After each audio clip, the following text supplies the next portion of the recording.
And they were very poor compared to the early settlers, the second wave, very poor, and had very little money on them when they arrived in the port of Jaffa.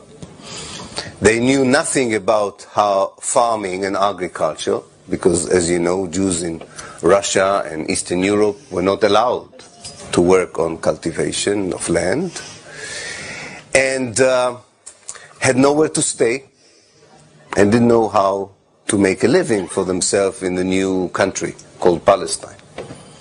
So they were very lucky that the local Palestinians hosted them, offered them a place to sleep, a little bit of food, and when they stayed long enough, also taught them how to cultivate the land and how to shepherd the herds and how to become sort of children of the new country.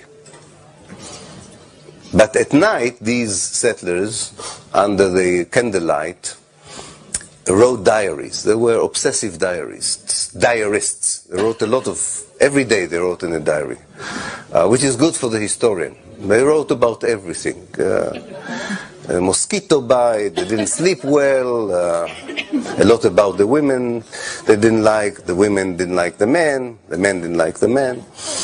But there is nothing that escaped the diary. And in those diaries, in those entries to the diaries, they write about their greatest disappointment to be in Palestine. The main disappointment was that the place was full of foreigners. Especially those, of course, who hosted them. They were the main foreigners. And they were saying in their diaries, and I'm staying tonight in the house of one of these foreigners.